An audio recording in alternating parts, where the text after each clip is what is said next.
Okay, people, this is Eric Daniels, aka Eric the Killhound, and this is going to be one of my debates. Okay, this one is going to be airsoft versus paintball. First item being pain, I guess we'll call it. The amount of pain that's dealt. Okay, first thing I always hear when we're talking about this is airsoft BBs can break skin. Okay, yes, that's true. Also, an airsoft BB will most of the time, if you're buying good guns, will fly faster than a paintball. The reason for that being is you are shooting a 6mm complete plastic BB, one piece, versus a paintball, a 68 caliber seamed paintball, which is built to break in two and explode when it hits something hard. Okay. Now, meaning that yes, an airsoft BB can break skin, a paintball will not because it's designed to break. Now, you take a 6mm BB versus a 68 caliber paintball. This is all about mass, not necessarily velocity, because most paintball guns are going to shoot, most fields go like 280 or 285 is about the maximum you can shoot. The maximum amount that you're supposed to shoot is 300, never over 300.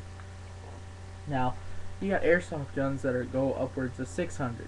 So yes, they are going to break skin on bare skin. In something like this coat, they're not going to break. Now, I'll just show you the size of a paintball. Here's the end of the barrel. Okay. Here's the end of a hopper. My finger goes inside. That's how big a paintball is. People who know their shotguns, it's as big as a 16 gauge. Now, second part, realistic factor. Okay, this is a pistol grip shotgun. It's an 18 round mag and it's scoped. Okay, most of the time that's not going to happen. First of all, because most pistol grip shotguns are not legal. Second of all, is the biggest clip you can ever get for a shotgun is 12 rounds. Now I know the reality factor is always the looks, not necessarily how they're built or put together, whatever. It's always the looks. Okay. Here's a gun I built myself. It was originally a paintball gun, sniper rifle, Remington 700 model. It is now, I'm not quite finished with it yet. I still gotta put a clip on. It's an M1 carbine, or what most people would call an M14, but this is the World War II era M1 carbine. Now, you'll notice it is a cheap gun. It is a $50 view loader. However, I have a 20-inch Stone Cold Big Stick on it. That's about, from what I've read, about a $70 barrel. I got it for $10 at a pawn shop. Other thing that makes guns, that people say makes guns not realistic, paintball guns not realistic, is the hopper. Okay. First of all, because of size, and it's something on the gun. Now, that's a pocket hopper. It's about 40 rounds, and it's a smoke hopper. So most of the time in the woods, you're not even going to see that. Out in the middle of nowhere, in the middle of the field, yes, you're going to see that. But otherwise, it's not that noticeable if you're in the woods.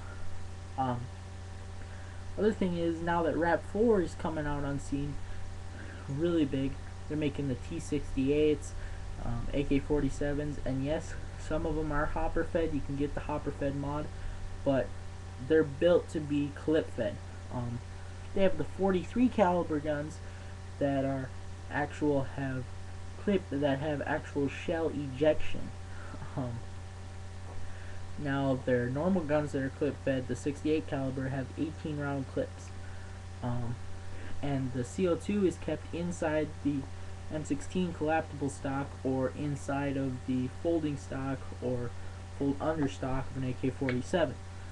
And I haven't seen them with the full stock integrated with the actual CO2 inside of that. But in the M16, it's a 13 cubic inch, or like a 3.5 ounce, maybe it's even a 5 ounce CO2 tank that goes inside the stock, so it's not seeable.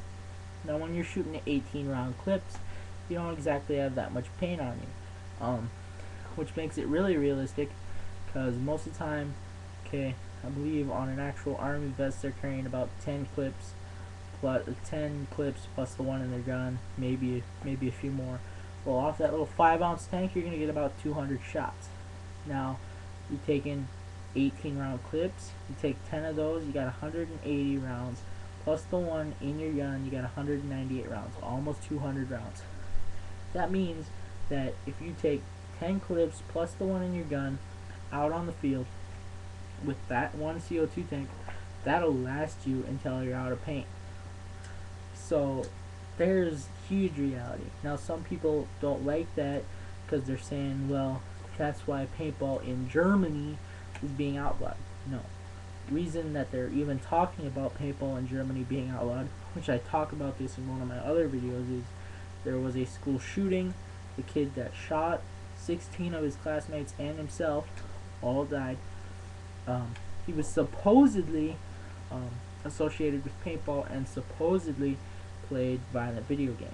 If you want to know more about that subject, check out my other video. I believe I called it possible ban on paintball in Germany. Should be the one right before this. Now, I know this is probably going to be a heated topic. This is a debate. Definitely, if you want to actually talk to me and actually impress things on me, send me a video response. I will pay attention to the text comments, but send me a video response. I'll pay more attention to that. If you want to see more realistic guns that I have, or my airsoft guns, just ask. I'll show you all of them. This is what I'm planning to do for a while now. I'm going to be upgrading paintball guns, making personalized, customized paintball guns that are more realistic.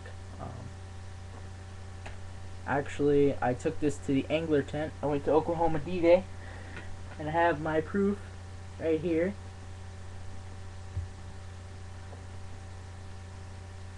An Allied hopper cover, Oklahoma D-Day, 2009 there at the bottom, was there. As you can see, it's covered in paint. I was on Omaha Beach with First ID. Very heated battle. I took this to the angler tent. He liked it. He would like to see the edges a little more cleaned up, or used with a better gun like a Tippmann 98. But honestly, my Tippmann 98s and stuff, I have different upgrades on them. Cyclone feeds, M16, stuff like that. This was just something I wanted to try out with a cheap gun, so I knew I wasn't screwing anything up. Took it to the JT tent. Naturally, they were all like, you know, that's legit, that's awesome, you know, thanks for using our gun to do that with. And I just about got a bulk deal with them for using their guns. I am going to call them back later. They do have some very nice guns. WGP makes some really nice guns there in the league with them. JT makes some awesome paint. Only complaint I have with the paint that we shot at D-Day this year was it flew like crap out of flatline barrels, but honestly, it was only a problem for the people shooting flatline barrels. D-Day is an awesome tournament. Everything I've seen, paintball is definitely way up on airsoft on that. The airsoft got crap for that. Everything around here, okay, there was 3,200 people at Oklahoma D-Day. There can be upwards of like however many of the spots they have, how much camping they have.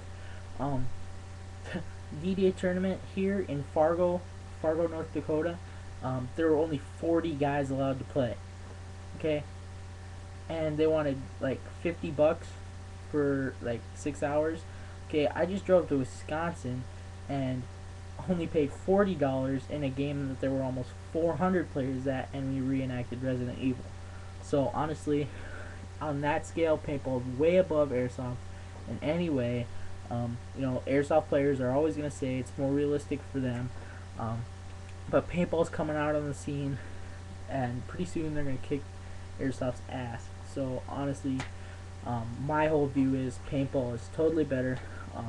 Just leave text comments, whatever, like I said earlier, on here.